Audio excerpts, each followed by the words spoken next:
सगळ्यांक तुमकां देव बरो दिसत्यो आनी मागीर मोगाचो येवकार तुमकां सगळ्यांक आयचे मिसाची भेटीन. आयची मिसाची भेट आमी भेटयता सोंपून गेल्ल्या जायल आब्रांचीस हाच्या आत्मे पासत देवान ताका सर्गीचें सूख फावो करूंक हे भेटेंत मागुया. आयज आमच्या मागण्यांत दवरुया नियोला सिबल पेरेरा आयज आपलो जल्माचो दीस मनयता. देवान ताचेर भरपूर आशिर्वाद घालूंक ताचे पासत आयज मागुया. तशेंच मागुया आतां एलिसांवाची तयारी जेन्ना चलता आमच्या सगळ्या लोकांचेर भरपूर आशिर्वाद घाल. आमची मनां उगड आनी ह्यो सगळ्यो वस्तू ज्यो आमचे भोंवतणी घडटात, आमच्या देसान घडटात, आमच्या राज्यान घडटात, त्यो समजूंक आमकां फावो तें मन आनी काळीज आनी निर्णय घेवपाक आदार दी म्हूण देवा लागीं मागुया. आमची लोकशाही सांबाळून व्हरूंक मागुया. आमच्या देसान सगळ्या धर्मा मदें एकचार आसूंक आनी सगळे धर्म बरे भाशेन जिवंक सगळ्यांक मेकळीकाय मेळूंक मागुया. आनी हेर सगळी आमची मागणी इल्लोसो वेळ ओगीच रावन आमी देवा मुखार दवरुया. आमचेच पासत, आमच्या घराबे पासत, आमच्या वावरा पासत, संवसाराची शांती पासत करीत भाशेन मागुया. इस्रायल आनी इराण हांचे मदें झूज सुरू जाता तें बंद जावंक मागुया.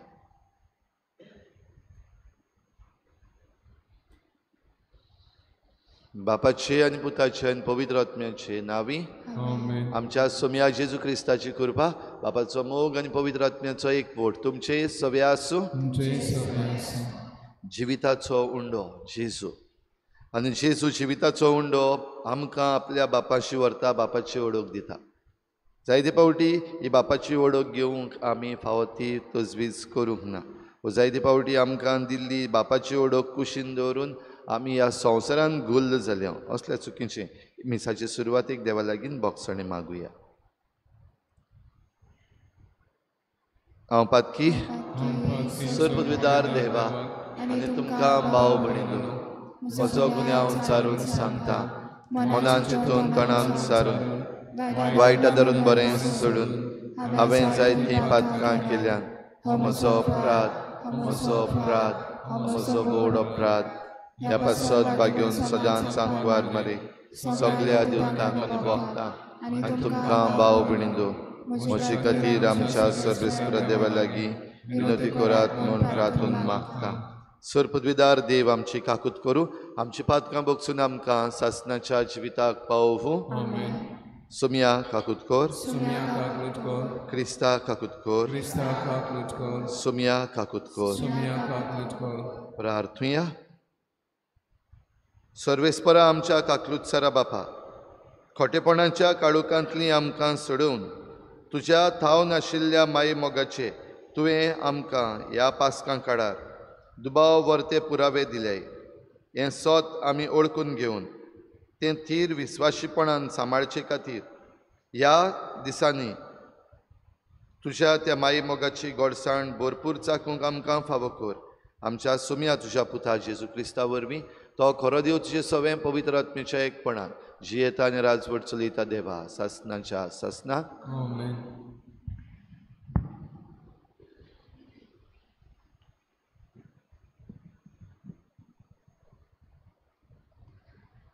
दोन दुताच्या इतिहासा वेले वाचप. सर्वेस्पराच्या दुतान फिलिपा कडेन उलोवन म्हणलें, उठ आनी दोखीण वाटेन जेरुजाल्याक धांवन गाजाक वेता त्या एकसूर रस्त्या वेल्यान वच. म्हणटोच तो आपले वाटेक लागलो. तेन्ना अशें घडलें. एक इथिओपियेकार जात्रेक जेरुजाल्याक गेल्लो. तो एक हिजडो आनी कांडाका इथिओपियाचे राणयेच्या आख्ख्या भांडाराचो अधिकारी आसलो. आपले गाडयेर बसून तो घरा परततालो. वाटेन वेतना इजायास प्रवाद्याचें पुस्तक तो वाचतालो. आत्म्यान फिलिपाक म्हणलें, वच आनी गाडये लागीं सोर. फिलीप धांवलो आनी तो इथिओपियेकार इजायास प्रवाद्याचें पुस्तक वाचता तें आयकून ताणें विचारलें, तूं वाचताय तें समजताय मू? ताणें पोर्तिपाल केलो, म्हाका समजणी दिवंक कोण ना जाल्यार म्हज्यान कशें समजूंक जायत. म्हणटूच गाडयेन चडून आपणाशी बोस म्हूण ताणें फिलिपा लागीं मागलें. पवित्र पुस्तकांतले तो वाचतालो तें हें: मारूंक व्हरता तसल्या ल्हान मेंढरा सारको तो जालो. जशी एक शेळी आपणाक तास्तोल्या मुखार ओगीच रावता, तशीच ताच्याय तोंडांतली जाप भायर सोडली ना. जबरदस्तेन आनी जोडटी करून ताका धरलो. कोण तरी ताचे खातीर उलोवंक उबो जायत? होय, जिव्या मनशाचे प्रितुमे वयलो ताका उमटून काडलो.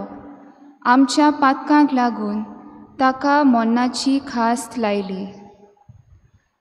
तेन्ना त्या हिसड्यान फिलिपाक म्हणलें, हो प्रवादी आपणाचेच विशीं वो दुसऱ्या कोणा विशीं उलयता तें तूं म्हाका सांगशी? तेन्ना पुस्तकांतलीं तींच उतरां धरून फिलिपान जेजूची बरी खबर ताका परगट केली. मुखार वेता वेता ते उदकाशी पावले आनी इजऱ्यान म्हणलें, पळय, हांगा थोडें उदक आसा. हांवें पवित्र स्नान घेवंक कसली आडकोड आसा? फिलिपान म्हणलें, सगल्या काळजान तूं सोत मानताय जाल्यार तुज्या पवित्र स्नान घेवंक जाता. आनी ताणें जबाब दिलो, जेजू क्रिस्त देवाचो पूत म्हूण हांव सोत मानतां.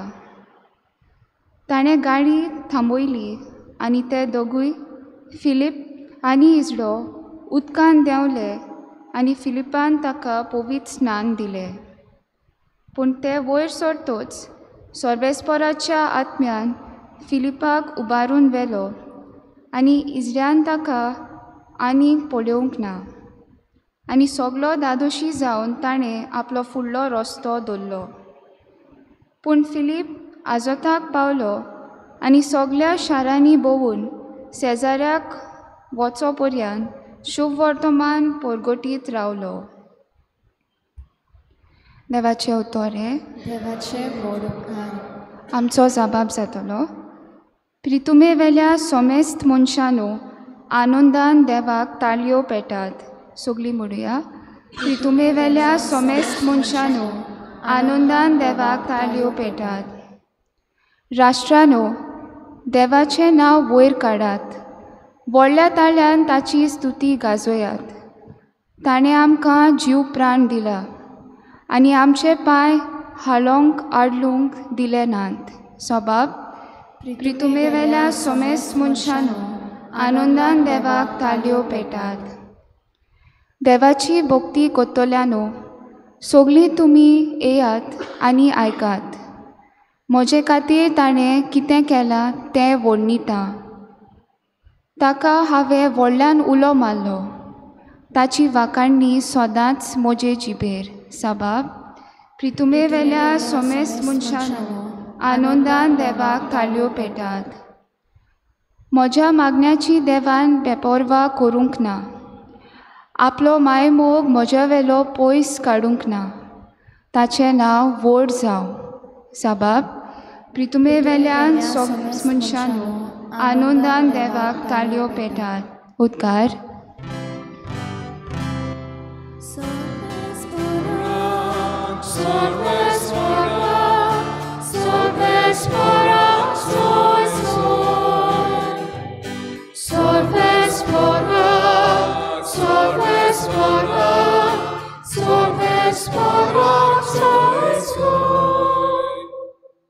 हांव स्वर्गांत थावन देंवलोलो जिवो उंडो. हो उंडो खाता तो सासणीक जिवो आसतलो.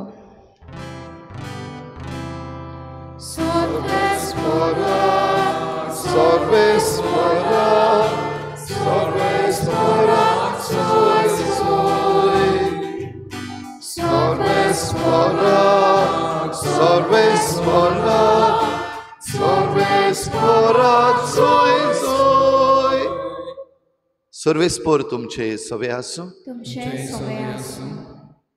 जुवांवा परमणे जेजू क्रिस्ताचें शुभ वर्तमान. महिमा तुका सव्या. जुदेवामध्ये वाद विवाद जालो. ती एकामेकाक म्हणूंक लागलीं, आरे हो आनीक आमकां आपलें मांस खावंक कसो दितलो रे. देखून जेजून तांकां म्हणलें, हांव तुमकां सोत सांगतां, तुमी मनशाच्या पुताचें मांस खेल्या बगर आनी ताचें रगत पिल्या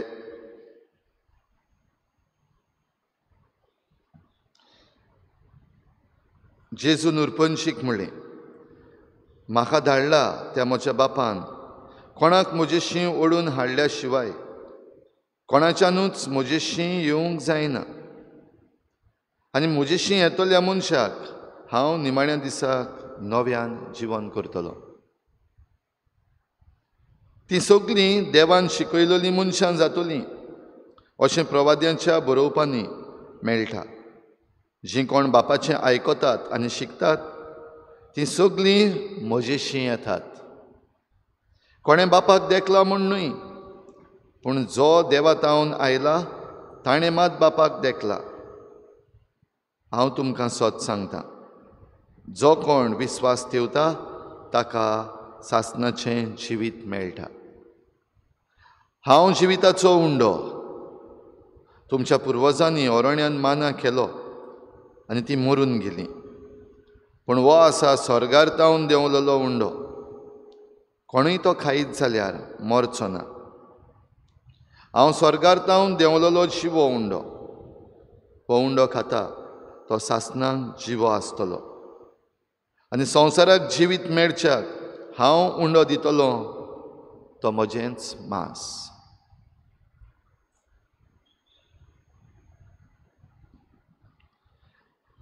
जेजू क्रिस्ताचें शुभ वर्तमान हें वखाणी तुका क्रिस्ता.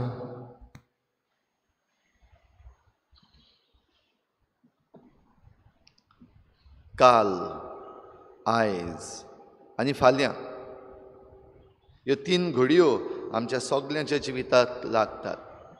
Past, present, future. ह्या तिनाय मदलें काल, आयज, फाल्यां, पास्ट, प्रेझेंट, फ्युचर ह्या तिनाय मदलें सगळ्यांत चड गरजेचें खंयचें तुमकां? काल, आयज काय फाल्यां? आयज. आयज म्हणटा तें द नाव. आयज आसा तें आमकां खूब गरजेचें, पूण आमचें आयज आसा तें काल जें आसा तें आमच्या आयजाक प्रभाव घालता. Our past affects our present. आनी आमचें आयज जें आसा तें फाल्यां कितें जातलें हाचेर निर्णय घेता. आवर प्रेझेंट डिसायड्स आवर फ्युचर. भाव भयणीनो, ह्या पासत आमचें प्रेझेंट, आमचें आतां, नाव हें खूब गरजेचें.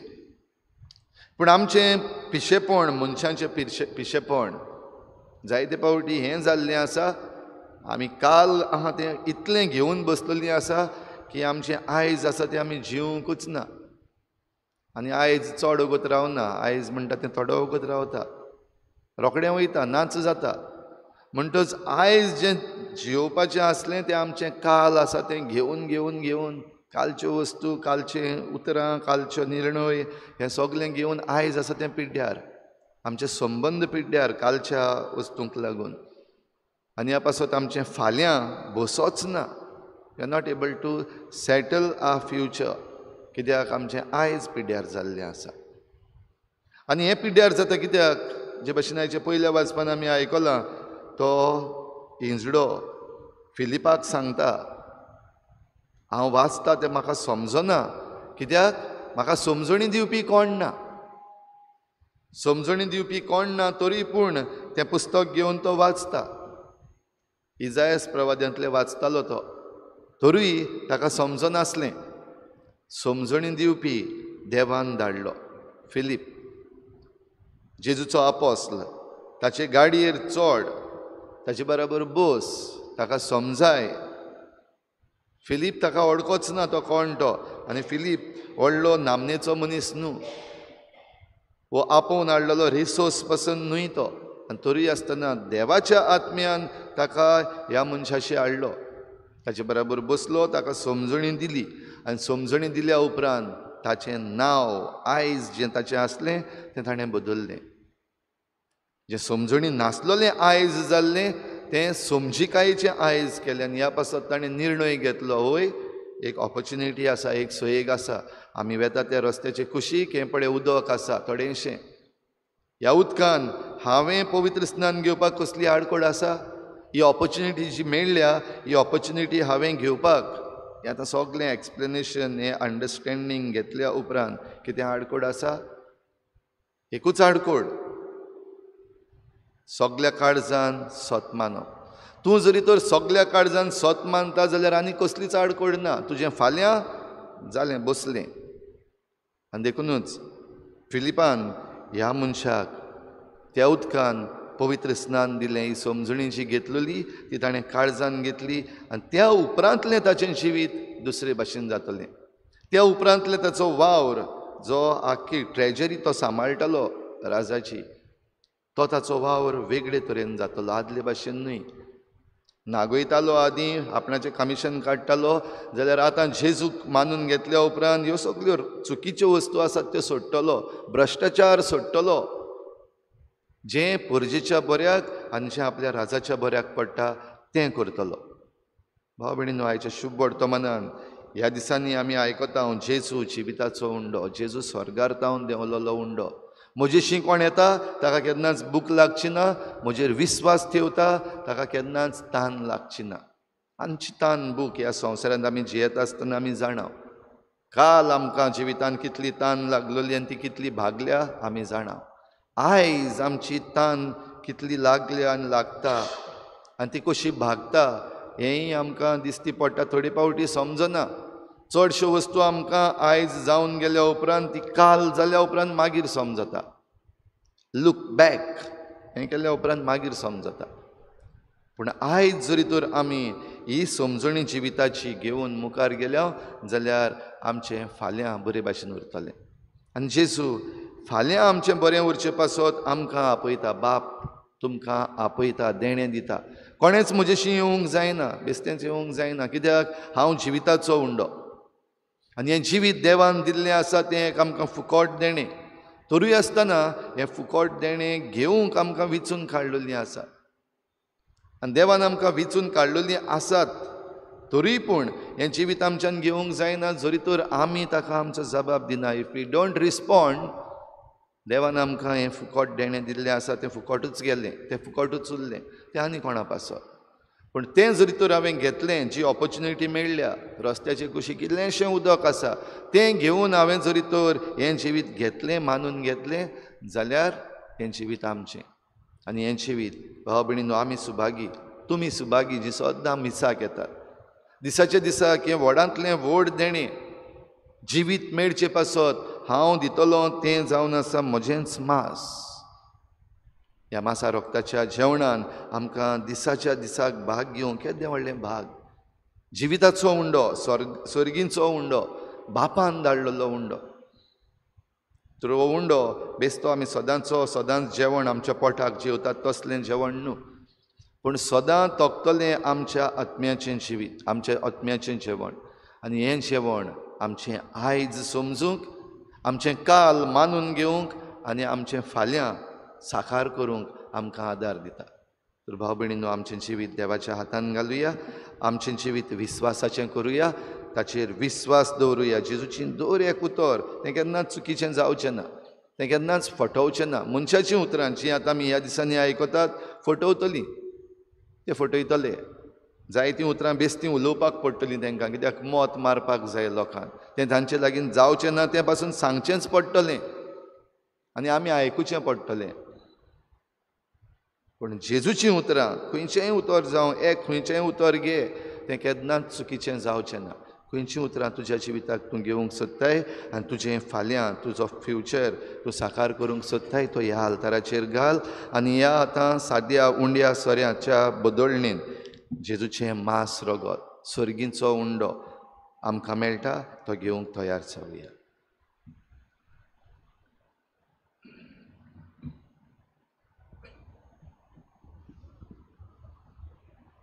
बेटोने वेडार गीत घेऊया.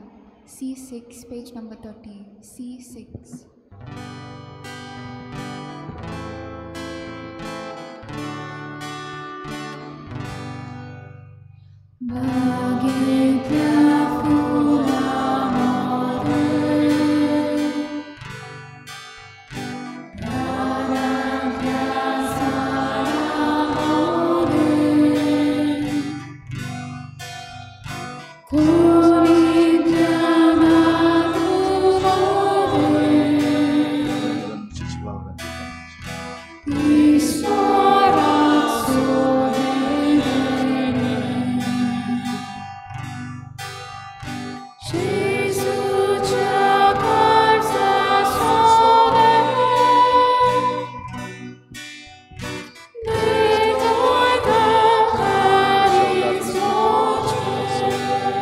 Dakalin muncheche vavarante kamta.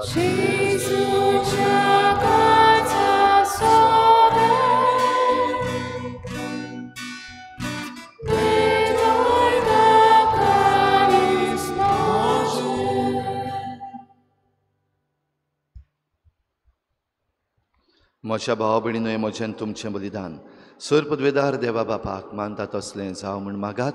तुझ्या हातांतलें बलिदान आपल्या मनाक आनी मोहिमेक आमच्या नाक्य पवित्र सुवेच्या देवाक सर्वेस्वर मानून घेवं. सर्वेस्परा ह्या बलिदानान आमची खालती देणी आमी तुका भक्तीन भेटयता आनी जेजूची ओमलीक कूड आनी रगत तुज्या हातांतली आमी घेता. ह्या भोव पवित्र देण्या घेण्याक वरवीं तूं आमकां तुज्या एकाच अगणीत देव सैमान वांटो दिताय. जशें आमी तुका खरेपणी ओळखूंक पावल्या तशें आमच्या जिणेंत तुज्या खऱ्या भुरग्यांची चाल सांबाळूंक आमकां कृपा दी. क्रिस्ता आमच्या सुमया वरवीं सर्वेस्पर तुमचे सवे आसूं. आमची काळजां उबारुया. सर्वेस्पराक आमच्या देवाक दिन वासुया. सर्वेस्परा पवित्र बापा, सर्व काडी आमी तुका वाखाणूंक फावो हो कायदो नितीचो आनी आमच्या फायद्याचो. पूण अदीक करून ह्या उत्तम काळार तुजे मोहिमेची किर्ती आनी वाखाणणी वर्त्या दबाज्यान आमी करची.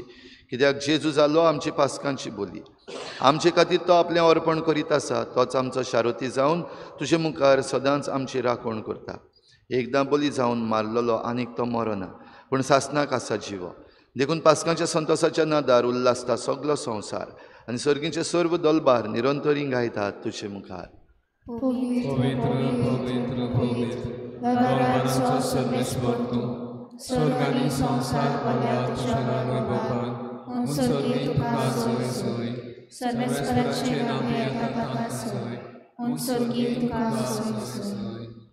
बापा, खरोच तूं पवित्र. तूं सगल्या पवित्रपणांची सर तुज्या पवित्र आत्म्यांक धाडून ही देणी पवित्र कर म्हूण आमी मागता. जावं ती आमकां आमच्या सोम्या जेजू क्रिस्ताची कूड आनी रगत.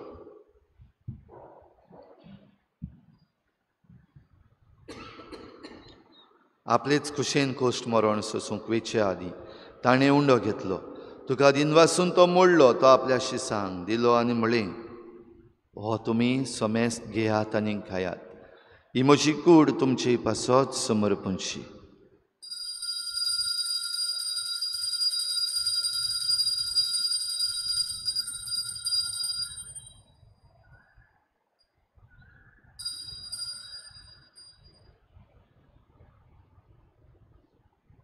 तेच परीचे वण जातूच ताणें काल्स घेतली. तुका नव्यान दिन वाचलो. ती आपल्या शिसांक दिली आनी म्हळें, तुमी समेस्त घेयात आनी हातलें पियेयात. ही म्हज्या रोगताची खाल्स, नव्या आनी सासणीक कराराचें हें रगत. पातकांचें बोगसणें मेळच्याक तुमचे पासत आनी समेस्त मनशां पासत तें वारोवतलें. हें म्हज्या उगडासाक करात.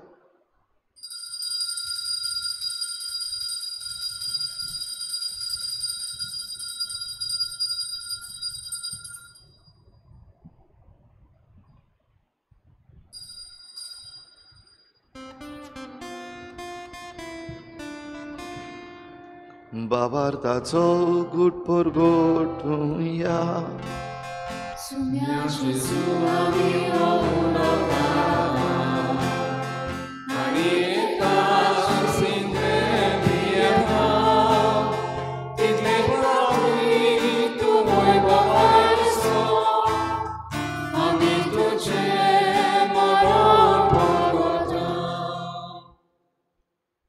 बापा, जेजूच्या मरणाचो आनी पुनर्जीवनपणाचो आमी भक्तीपणी उगडास करता आनी हो जिविताचो उंडो आनी सोडवणेची काल्स तुका समर्पिता.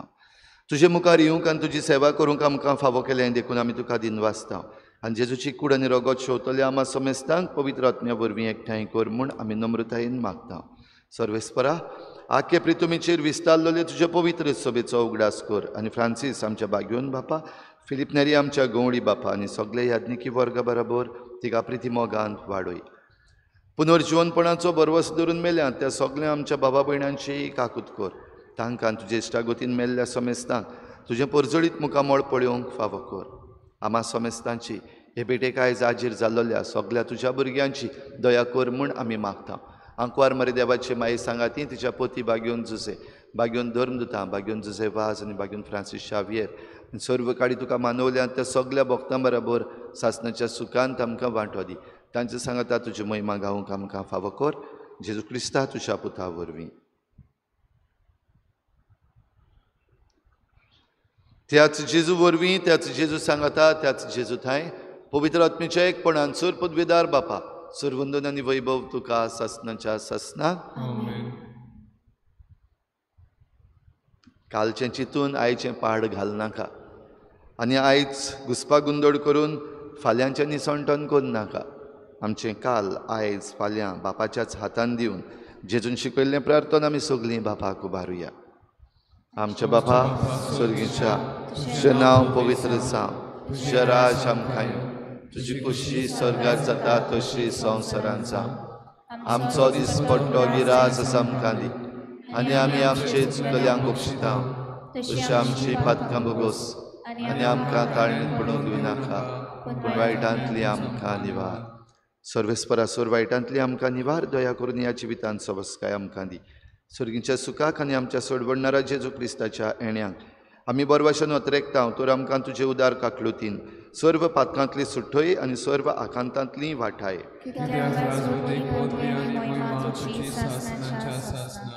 सोमिया जेजू क्रिस्ता तुवें तुज्या धर्मदूतांक म्हळें तुमकां शांती दवरता, म्हजी शांती तुमकां दिता. आमच्या पातकांचेर न्हय पूण तुजे पवित्र सभेच्या बाबार्काचेर दिश्ट घाल आनी तुजे कुशे प्रमाणे तिका शांती दी आनी तूंच तिका एकवटान सांबाळ जशी येताय राजवट चलयताय सासणाच्या सासणाक. सोम्याची शांती सदां घाल. तुमचे सवे आसूं. एकामेकाक मोगान शांती दिवया.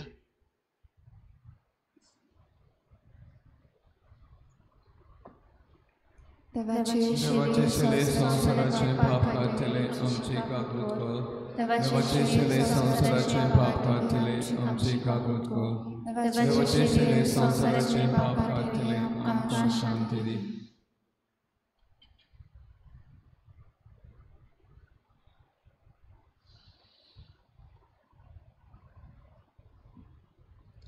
ही देवाची शेळी संसाराचे पाप काडटा ती. शेळीच्या जेवणाक आपयल्यान ती आमी सगळीं सुभागी.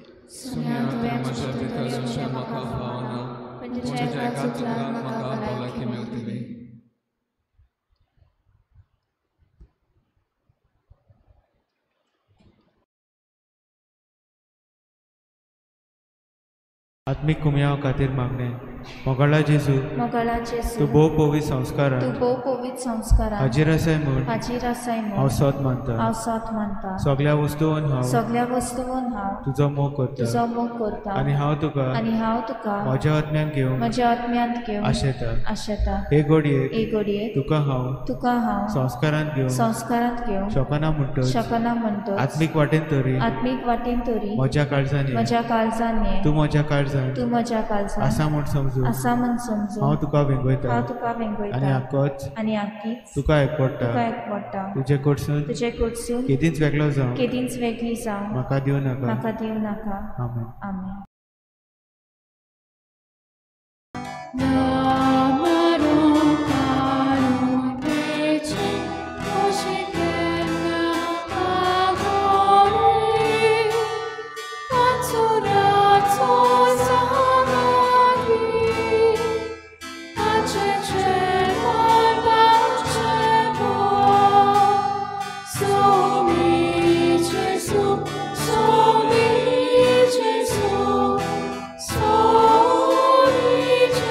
So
प्रार्थुया. कोनवाळ्या बापा, सर्गीच्या देण्यांनी तुवें आमकां भरल्याय. आमच्या आदल्या पातकी चालींक पाठ करून तुवें आमकां दिल्ल्या नव्या जिविताची चाल सांबाळूंक आमकां बळ दी म्हूण मागता. तुज्या पुता जेजूचे नांवी. सर्वेस्पर तुमचे सवे आसूं.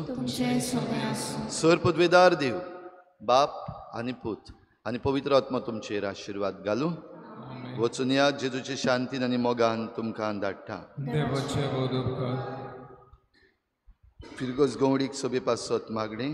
सर्गींच्या बापा, तुवें मोगान आमकां रचल्यान, तुज्या पुताचे सून मोगान आमकां सोडयल्यान, तशेंच पवित्र आत्म्यान मोगान आमकां बावतिजमा दिसा मागल्यान.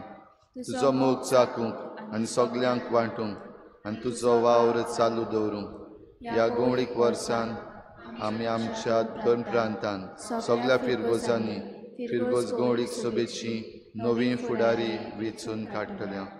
तुवें सुरू केल्लो वावर आमच्या फिरगोजांनी चालू दवरूंक फुडारीपण घेवंक तूंच आमकां आमच्या भावा भयणी वरवीं वेंचून काडटाय. तर सगल्यांक सांगाता घेवन एकचारान सहभागिलीपणान पादवीगाराच्या मार्गदर्शनान ल्हानविकायेन जेजूचे मिसांव फुडें व्हरतले फुडारी आमी वेंचून काडूंक आमकां तुजे कृपेन भर. आमी भावार्थ्यांनी खेरीत भाशेन लौकिकांनी आपलें आपोवणें ओळखून आमचे फिरगोजेच्या आनी फिरगोज गवळीक सभेच्या वावरान तशेंच ही गवळीक सभा पूर्ण स्थापने तयारेन उमेदीन आनी व्हड मोगान आमी वांटो घेवंक आनी जेजूच्या मिसावांक आयत्या मनान खान मारूंक पवित्र त्रित्वेचो आदार ओगेपणान आमकां मागता.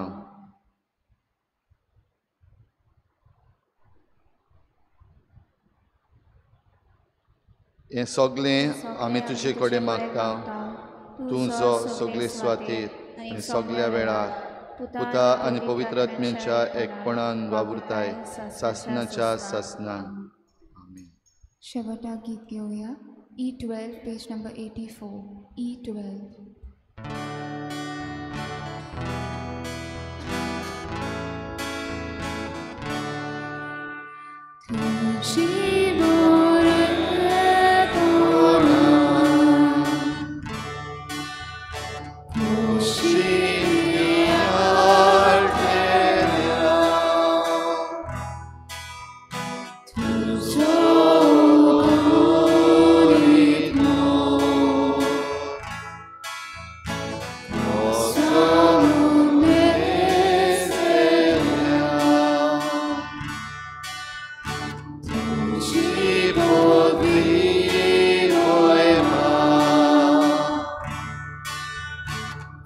She